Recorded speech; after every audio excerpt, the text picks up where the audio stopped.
Hi, I'm Jennifer Nicely with Pinnacle Real Estate Academy, and I wanted to bring you this video today because I've had so many students ask me about sellers who want to overprice their home.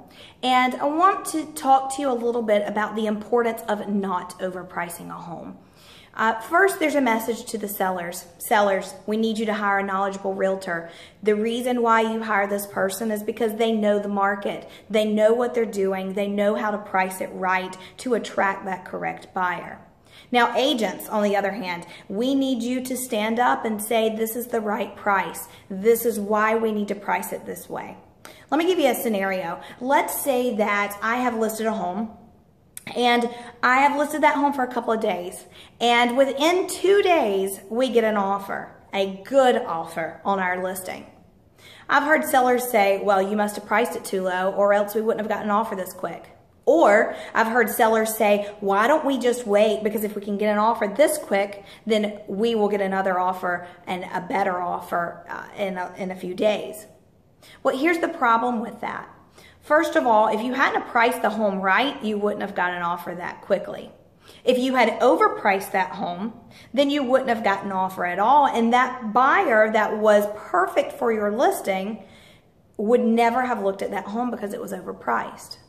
Now, I've heard a lot of realtors who say, okay, if I have a seller who wants to, they want to overprice it, and they say, my home's worth $250, and I know that it's not worth more than $225 on any given day, then they'll say, okay, we'll do it your way for 30 days. Then after 30 days, let's do it my way. Here's the problem with this. If you've got a buyer that's sitting back looking for a particular home, and there's hundreds out there that are just sitting back waiting for that perfect home to come on the market. If that buyer is sitting back waiting for that perfect home and you overprice your listing, they never see the house because they're searching by price point.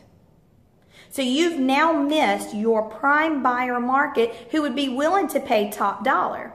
But here's what happens. You overprice that home because that's what the seller wants to do, because that's what the seller emotionally feels they need to get out of it. And then once you do that, it sits on the market for 30, 45, 60 days. Then the seller calls you and says, why hasn't my home sold? Well, it hadn't sold because it was overpriced from day one. And now you've missed those high target buyers that you were looking for. So 60 days pass, 70 days pass, the seller's now getting frustrated, and so is the listing agent. So what do you start doing? You start chiseling down that sales price.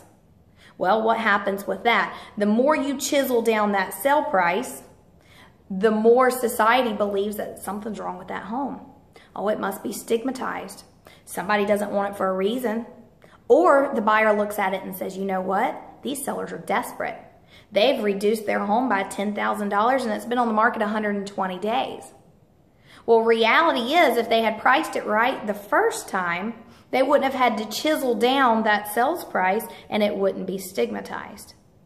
So in all, when you overprice a home like that and you allow a seller to get emotional about that sales price and have a facade over what reality is, then what ends up happening is you waste time, you waste money, and the seller ends up netting less than they would if they had priced it right the first time. So what I need the agents to do is I need you to educate your sellers. I need you to help them to understand this situation as if they overprice it, who they're missing, how the home can be stigmatized, and what that looks like for their bottom number. If our agents can educate our sellers to do that, our sellers will have a better experience with listing their home and they'll get a higher net return.